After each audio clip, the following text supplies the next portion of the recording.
Hello and welcome to Lunch with the Editor. Today we are discussing two very disturbing and macabre incidents.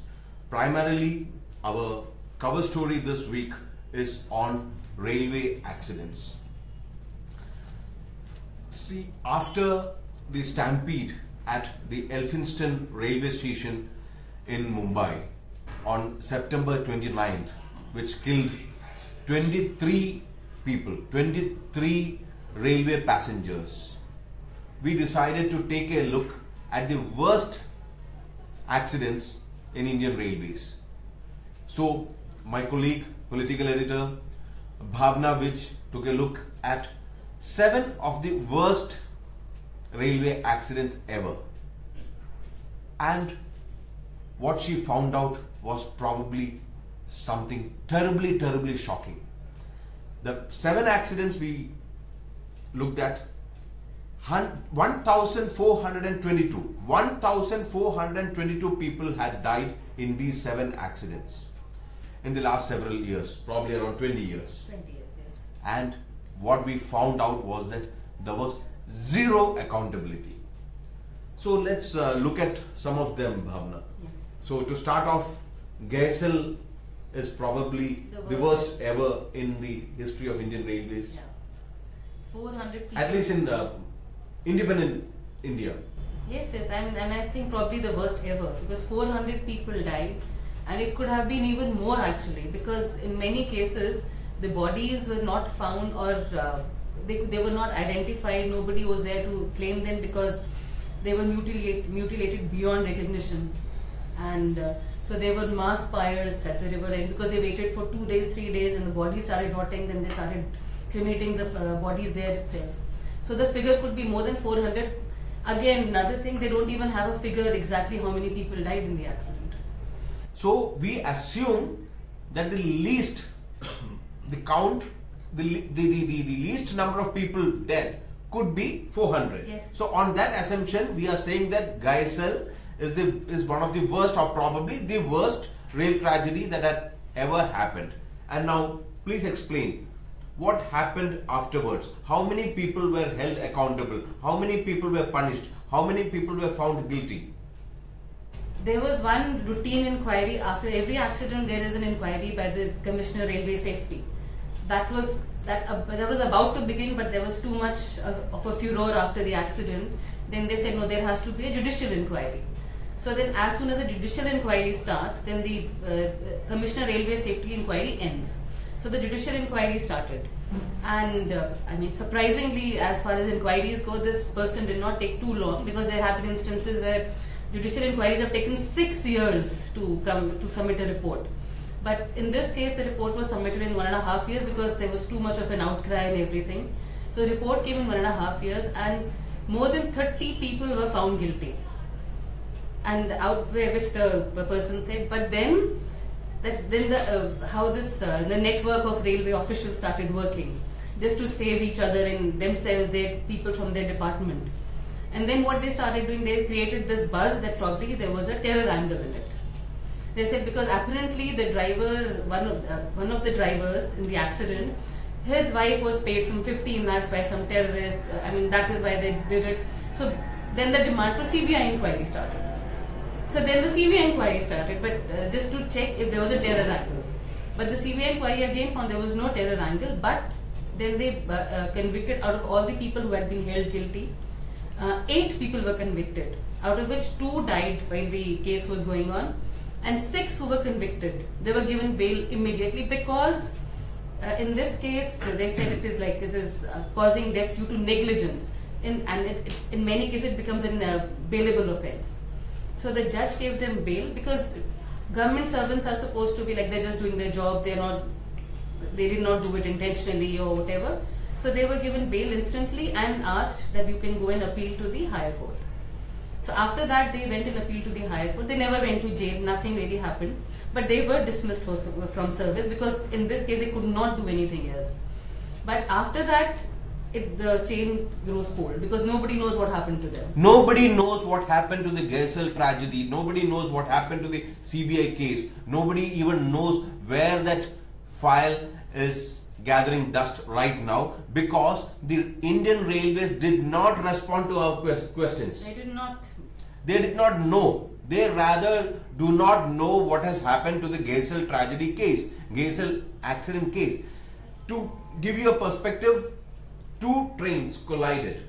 Yes. One was stationary, one was coming in. Brahmaputra Mail was coming in. Yes. This should never ever have happened. On the same track, one train was there.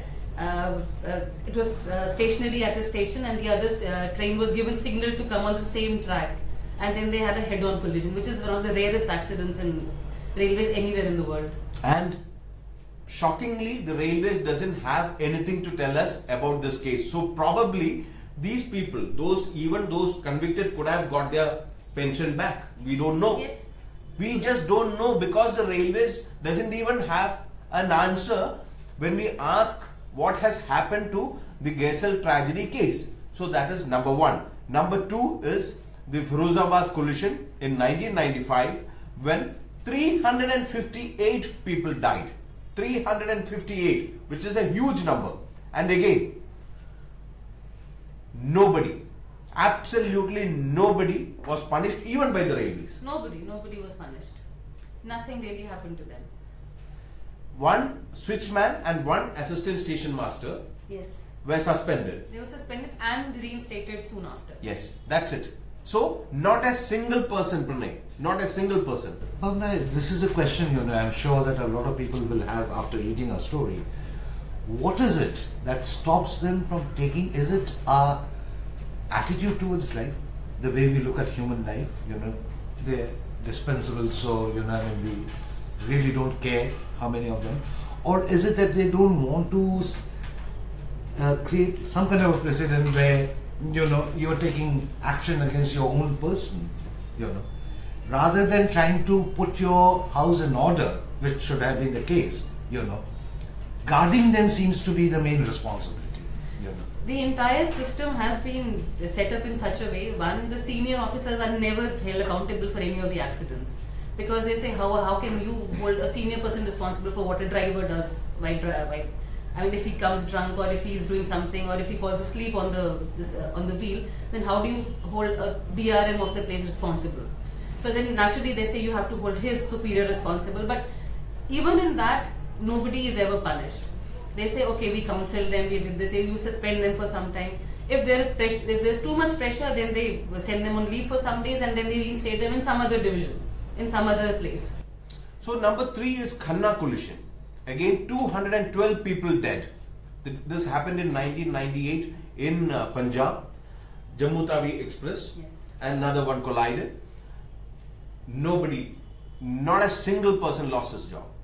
No action, because probably the person who is responsible was a very senior person.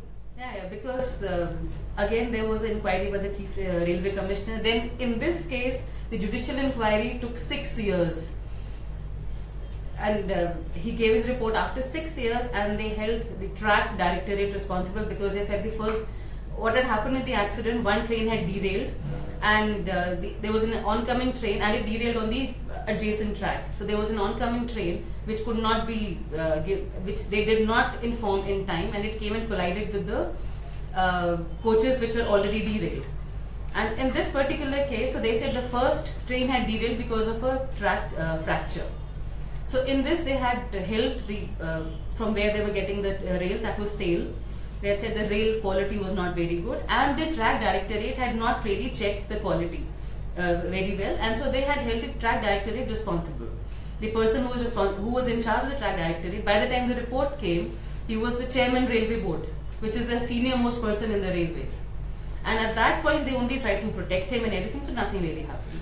Nothing really happened in all these 7 cases that we examined. The worst 7 cases. 1,422 people died without any accountability assigned on anyone, without the railways doing anything to show that they mean business. They just don't mean business. The whole probably edifice is only to protect their own, to provide them saloons, to provide them domestic helps. 30,000 people who ought to be working on the tracks are actually working in the kitchens. Yes. Of these officers. 30,000 people. which is a huge amount of manpower being wasted for these officers, Absolutely. these Bade Babus. So this, I mean, thankfully Piyush Goyal is taking measure. At least we read in today's paper that these 30,000 people will be freed. Yes. Yeah. And the chairman railway board has also been very proactive in this, saying that all these people are going to be freed, and that all these colonial leftovers, hangovers, that the senior person will go to the station to receive so and so the CRB and this and that. So let's see how it works out. It's not 13, it is 30. 30,000 people working as domestic helps in the kitchens, in the gardens, walking the dog for the Bade Babu, for the big officers, for IRS, Indian Railway Service officers. These people ought to be walking the tracks and examining the tracks. Absolutely. They ought to be responsible for the safety. Instead of that, they are working in the kitchens and the gardens. So this is what is wrong with Indian Railways. And coming back to Mumbai, the Mumbai suburban rail network, from where we started, it was the Elphinstone tragedy that triggered us to look at these big accidents. So coming back to the suburban rail network, the only solution, which actually the former finance commissioner who has written a column for us has also suggested, is to take it away from Indian Railways. Yeah. It should be in the model of Delhi Metro. Just as Delhi Metro Rail Corporation is doing a great job in Delhi, the Mumbai suburban rail network also should be given to DMRC Yes. with an elevated track. Absolutely. So I'll read out some of the comments that have come in. Well, Dinesh Kaste talking about corruption, Danny Prince asking questions. See, those who abuse us, I had mentioned it earlier also, whoever is using abusive language will be blocked. We are not here to listen to your abuses. You can go and sit at home and use this language.